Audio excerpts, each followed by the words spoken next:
Hello and welcome to Rajya Sabha Television. You're watching The Big Picture with me, Frank Pereira. The Finance Ministry sees a scope of merger among 3 or 4 more public sector banks in what could be the second wave of consolidation in the banking sector.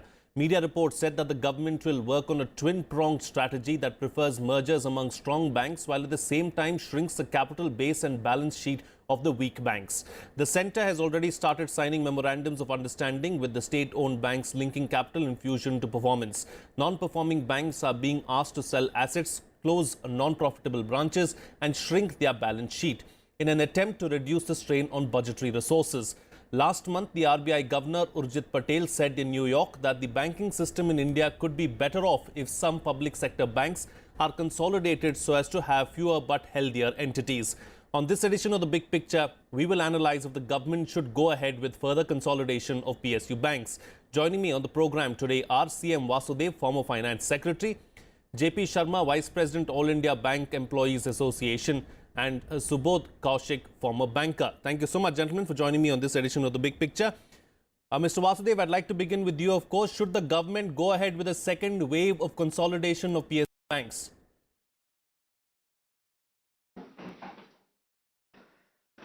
Well, frankly, I feel that merger of public sector banks amongst themselves is not likely to yield any significant benefits to the system. Because the bigger problem is arising from the very nature of the public sector banks, which are very risk averse and not fully equipped to take commercial decisions which are needed in today's open economy, which we are witnessing in the case of rising NPAs, especially in public sector banks, who are not able to move forward by settling cases, by taking haircuts or going in for liquidation and things of that type. And government has had to think of various ways through the recent ordinance to provide some buffer to them, to provide some comfort to them so that they can take commercial decisions. Because even bona fide commercial decisions by commercial banks are tainted with some criminal allegations, and it is very difficult for the system to decide between bona fide and mala fide decisions. So mergers of any entities, I think generally in the economy the world over, it makes a lot of sense if you are able to get economies of scale, if you are able to rationalize your workforce, and in the case if your banks, if you're able to rationalize the branch network. Sure. We have some experience in the past. I remember when I used to work in the government in the banking department, there was this merger of the new Bank of India with the Punjab National Bank at that time. I'm talking about 15 years or so ago, or even more. And the management of the bank, the senior management of the bank got involved in so much of day-to-day administrative issues, fixing seniorities, interstate seniorities of people, trade unions who went to the courts and this and that, and not one staff could be sort of rationalized, not one branch could be rationalized. So we had all the problems of merger, but without any benefits coming out of it. Okay. I fear that if the government were to move forward in that direction, you will have similar problems. A better way, I think, is to try to reduce government equity in the system, government equity in the banks, so that the banks are enabled to raise more money from the capital markets instead of depending on the budget or the exchequer for capitalizing them. Okay. Today, with the cap of 51%, the point that you're making, there is Mr. not Vasudev. enough headroom available to public sector banks. I'm sorry to cut you short, but I'm going to take the point that you're making forward with our other guests as well.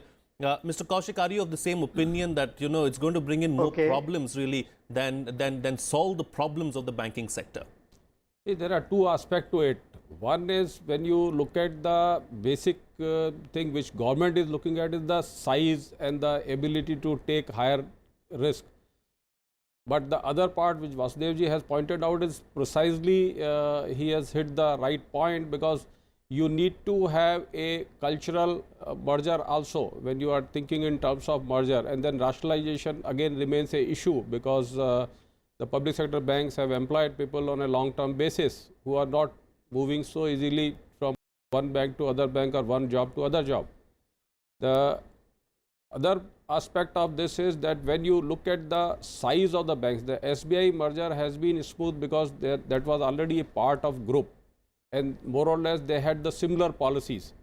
And when you bring in the heterogeneous type of banks together, then you have to address some issues. Of course, there are benefits of big size because the risk which is there, it depends on your size. If your risk taking capacity is higher, naturally the smaller the risk will not affect you, and it is always a comparative term, you know. So this is a very, very sensitive issue where we have to see that it is a balanced view which is taken and it cannot be rushed through. Second aspect is the current position of the NPAs which we are faced with. Now that is not exactly the resultant of anything done by the bankers themselves. It is a resultant of the shape of economy which was going down globally post 2008, and some of it then got reflected in so many manners where certain things have developed in the economy. Just for clarity's sake, Yeah. Mr. Kaushik, would you say then it's wrong to squarely blame the banks for NPAs? Yeah, I would say that because bankers in their all prudence have been working. By and large, bankers are honest. They have been looking at this as a trust money. They work on the principle of absolute trust. And that is why the banking system has been quite robust in our country. The NPAs which we are looking at today are not exactly the result of any banking decision. Sometimes some coal block has been cancelled, sometimes the iron ore mines have been cancelled. So somewhere the exposure has already been taken. So there are issues which are not exactly in the hands of bankers. The economy has started looking down. So those are all the combined factors which affect. Okay. You know, Mr. Sharma, this point of that Mr. Kaushik was making of, you know, the merger as far as the state banks were concerned, it was smooth, so because it was all under one umbrella, so that's how, you know, things went on smoothly. But what happens when you merge, say for instance, a Canara Bank with a Punjab National Bank? Because the policies of Punjab National Bank and the policies of Canara Bank now are going to be extremely different. So it's going to cause problems, isn't it? To begin with, I will say it that even the merger of state associate banks into State Bank of India is not so smooth, because the service conditions of the employees working in the State Bank of India and state associate banks, there is a difference between that, and that has created a lot of unrest amongst the employees, and several employees have gone to the even court, and agitations had been going on for last almost more than 1 year, and even now there is agitation against that, and that even State Bank of India has refused to extend those benefits which are available in the State Bank of India to their employees, to the state associate bank employees. So synchronization is not there. It seems to be that it is easy, but it is not easy. Further, if we talk about the Canara Bank, as you given the example, the mergers are not the solution to any problem. That's our confirmed opinion, because first of all, we don't know what is the policy of the government with regard to the mergers, whether a weak bank has to be merged with the weak bank, or strong bank has to be merged with the strong bank, weak bank has to be merged with the strong bank, or South-West Bank has to be merged with South Bank, or South Bank has to be merged with the North-West Bank. So what is the policy of the government? Because mergers are no panacea to the solution to the any problem. If we say now State Bank of India has become big bank, it has gone up by 3 ranks from 53 to 50, then this theory has failed in America, where it was said earlier it is too big to fail. But 1 decade ago, several American banks have failed. It is a well-known fact, and then government of America had to infuse capital to the private banks. So mergers are not no solution in our opinion. Fair enough. Okay. Mr. Vasudev, I mean, there are several media reports, and taking the point that Mr. Sharma was making forward, of course, is that there isn't too much clarity about the merger, about this consolidation. What kind of merger are we going to see? Because if you go by media reports are suggesting that a strong bank is going to be merged with another strong bank. So in that case, what's going to happen to some of the non-performing banks or the weak banks? You know, this mergers driven by the government's desire or regulators' desire of some larger entities which are become bigger players and all. You know, world over, mergers of entities are market driven. there has to be synergy between when you two entities merge. Like in the banking sector, if one bank, say, which is headquarters, say, in Calcutta, it has a lot of customer base in that area, in East India and Northeast and all that. And there's another bank like Corporation Bank, say, which has a more concentration in South India. Then there is a synergy that you are combining a bank. But this type of a thinking that you're going to merge and create bigger entities so that the risk-taking capacity is more, they all look very nice on paper, but they are not market-driven mergers. You cannot mandate mergers through government decisions. Market forces have to indicate that there is a synergy out of this merger. And just now we were hearing from our co-panelists with regard to the merger of the associates banks with the state bank.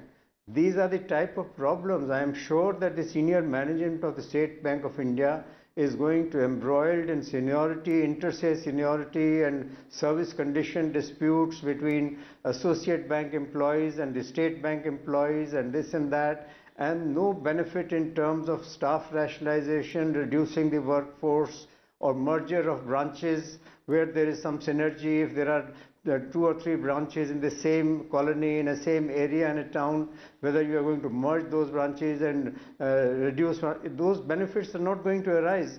The benefits of synergy will not come. You will be saddled with years of administrative problems, legal problems, union problems, and without getting any benefit. So this type of a government mandated merger, I feel, is not the way to go. If you were to think of merger of small stressed public sector banks with some big private sector banks, that would be the way to go.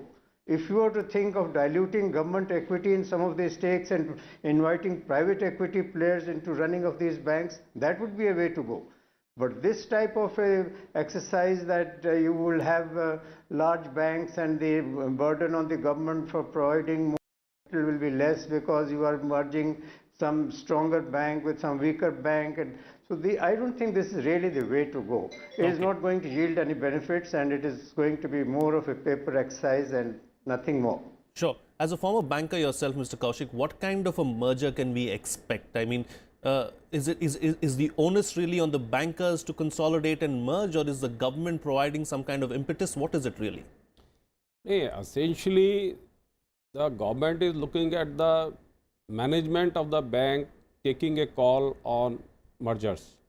Basically, it has to be a board driven, where they weigh all the options, that what are the benefits which are going to be derived out of this synergy.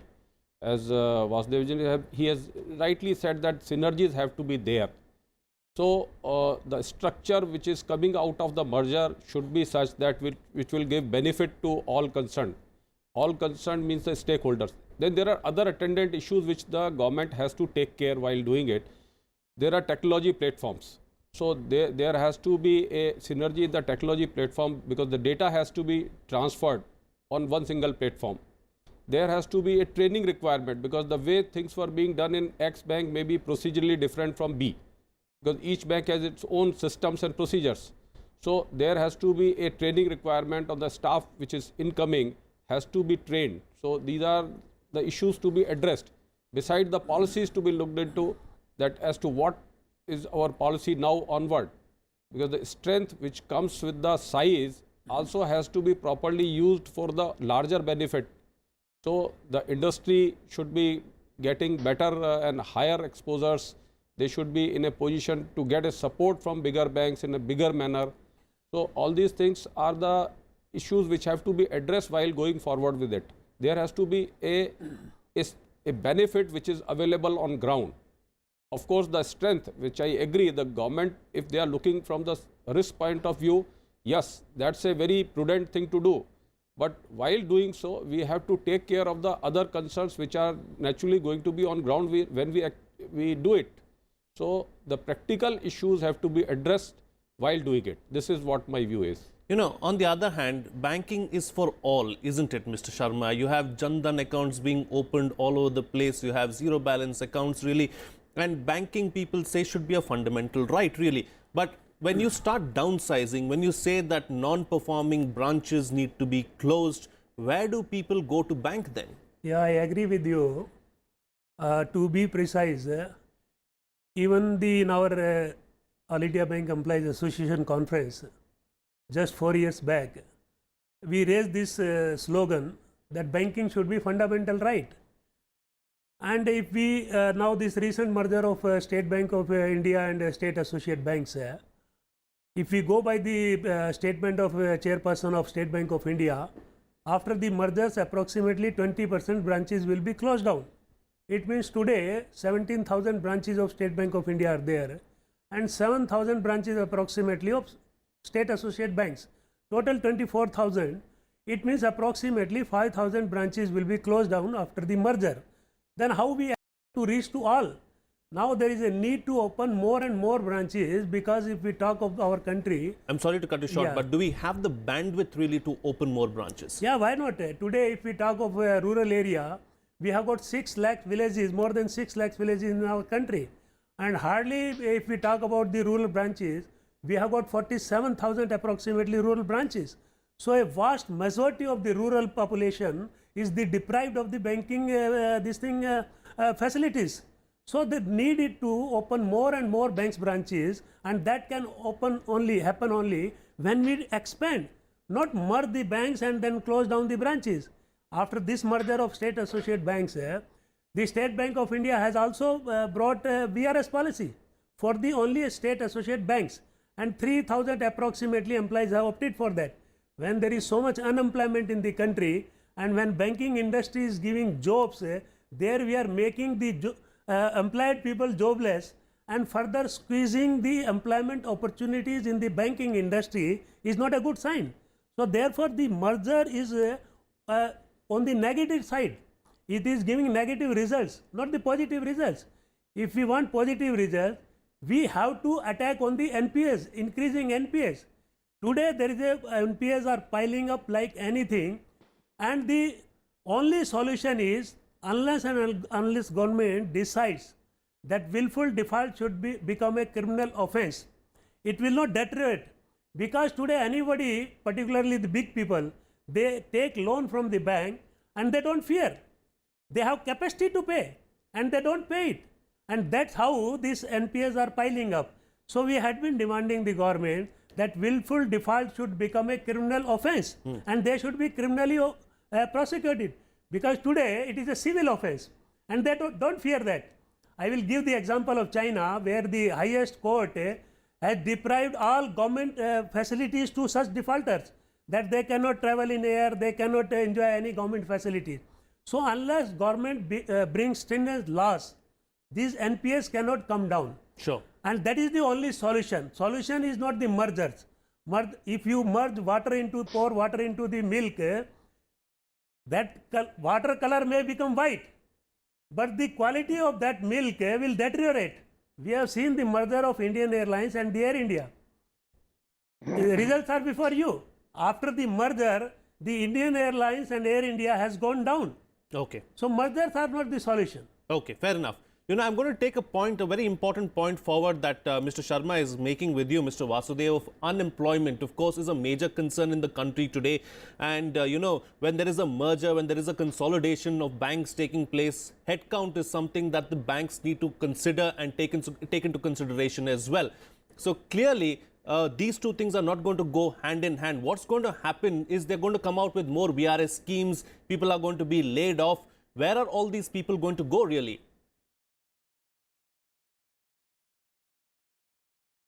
You know, just 2 or 3 points by way of reaction. One, of course, there is no question that we need to spread the banking facilities and banking networks throughout the country. Today, our of say bank credit as a percent of GDP is hardly 60-70%, whereas East Asian countries, China and even are more than 200%. So obviously the need to spread the banking facilities in different parts of the country is very much there. But when we talk of branch rationalization post-merger, you are really saying that you relocate branches in the sense that you've got a marketplace where today you've got a branch of State Bank of India, State Bank of Hyderabad, State Bank of Travancore, State Bank of Bikaner, Jaipur, all in the same market. So once you have merged, what is the sense of 4 branches of the same bank in the same marketplace? So you just close 2 or 3 there and open new elsewhere, or even open new more than these 2, 3 elsewhere. So you spread the banking network. So this is a misconception that the closure of branches is going to result after merger and therefore the banking habit in India will get curtailed. Certainly not. It is relocation. So that is the whole purpose of merger, that you get efficiency benefits arising out of branch rationalization. And so the word used is really branch network rationalization, not closure. The second point is with regard to the employment opportunities. Here again, you know, it is the efficiency of the system which impacts the efficiency of the real sector. Because what is a bank? Bank is an intermediary between savers of society and users of those savings. So if the intermediary is able to do its intermediation function efficiently, then the efficiency of the real sector, which is dependent on this intermediary sector, that will also improve. But if the intermediation is inefficiency, we've got a spread of 4, 5, 6, 7%. That is what happens when your staff costs are very high, where your NPA costs are very high. They add to the spread, and therefore the cost of borrowing from the bank goes up. So efficiency of the banking system is at the essence. So any merger should lead to that efficiency. And jobs will be created elsewhere. It is not sacrosanct that if you got jobs in one sector today, for eternity jobs should remain in that sector. We are in an evolving economy, a modernizing economy, where jobs are being created in newer sectors. And by the same token, there's so much of computerization, IT now the banks are using. But our method of determining job requirements has not changed, as if we are still in the manual banking mode. Mr. So Vasudev, all that must reflect in Mr. the Vasudev, banking I'm sorry to interrupt. And the skills in.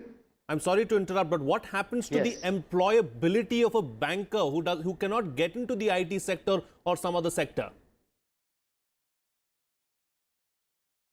Well, he has to learn new skills, that's all. But it cannot be at the cost of the borrowers or the clients of the bank, because who is paying for inefficiency of the workforce? It is the client of the bank. The bank, if the banks after all are dealing with depositors' money, so if it were a government entity, you are using taxpayers' money, you can give these arguments that jobs, this, that, loss, and so taxpayer, you are not going to return the taxpayers' money to him. But banks are dealing with depositors' money, so that is their basic job, to be custodians of that money and to see that it is used efficiently and the depositors' money is safe. But if you are going to fritter away the depositors' money by inefficient operations, then you are not doing what a bank is supposed to do. So people who have whose skills have become a little redundant because of movement of technology and all, have to move on. They have to acquire new skills, think of new jobs and new ways of doing things. Right. But you can't put a burden on the depositors of the bank or clients of the bank for such inefficiencies. Sure. Mr. Kaushik, you know, but selling off assets, closing non-performing banks, is that the way forward? Is that the way that we should look at this whole issue? No, that is something entirely different. If you are looking at cleaning of balance sheet, then these things become relevant.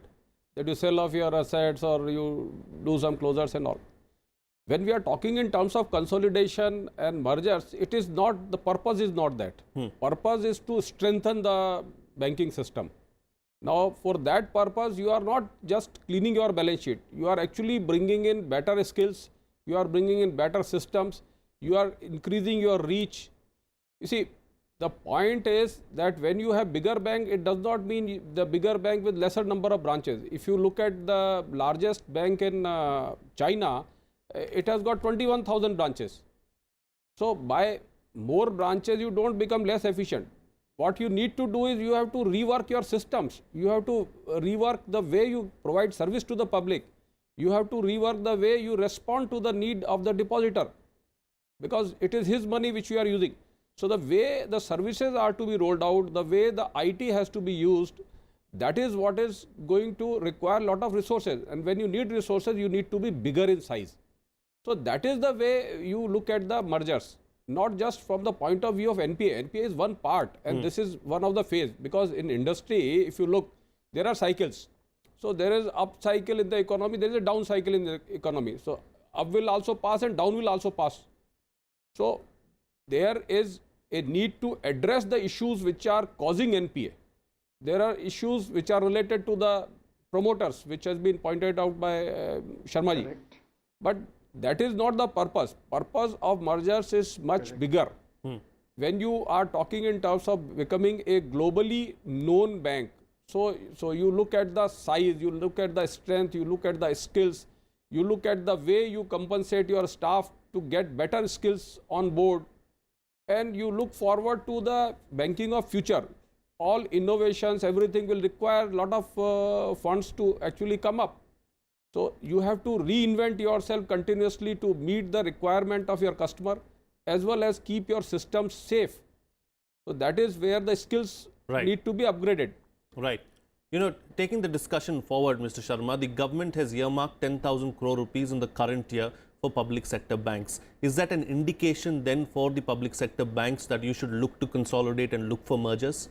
You see, all the banks are given conditions by the government that these parameters they will have to achieve, then only that capital is given in the installments. And banks are working to achieve all those parameters, and then only government is releasing the capital. So as far as that is concerned, and even recently, unions have signed a memorandum with the bank management and the government of India at the instance of the government of India, where we jointly are trying to turn up this situation. So that we are doing from our side. But as far as again I say, mergers and consolidations are no solution. Yes, if there is any deficiency, jointly we can work out and try to cover up that. And that we are doing also. Sure. I've got one final comment left on the time for one final comment on the program. Mr. Vasudev, very quickly sum up the show for us and conclude with your closing remarks. You know, my conclusion with regard to the overall subject really is that all the public sector banks are owned by government, so inter se mergers of public sector banks among themselves is just amounts to an arithmetical merger of balance sheets and will not give any commercial benefits which mergers is expected to give, and there will not be much synergy out of these mergers. So government has to think of other ways of dealing with the crisis which is afflicting the public sector banks today by diluting its equity, maybe thinking of merger of some small banks with some big private sector banks and some innovative solutions of that type. But certainly mergers amongst public sector banks themselves is no solution to the problem. So I'm out of time, but very quickly, Mr. Sharma. Diluting equity is no solution, because at present up to 49% of the equity can be disinvested by the public sector banks. And most of the banks are stuck up at 23%, 22% like that. Even still they are having 20 to 25% equity available with them, which can be disinvested. If we talk of further giving more equity to private sector, then certainly it is not advisable. Okay, fair enough. On that note, we'll have to call it a wrap on this edition of The Big Picture. The consensus here is that the merger is not really the solution. The government needs to come up with stringent laws, deal with defaulters as such, and then bring an end to the problem that is facing the public sector banks in the country. That's all the time we have on this edition of The Big Picture. Thank you so much for watching. Thank you to all my guests as well for being a part of the show today. See you again next time.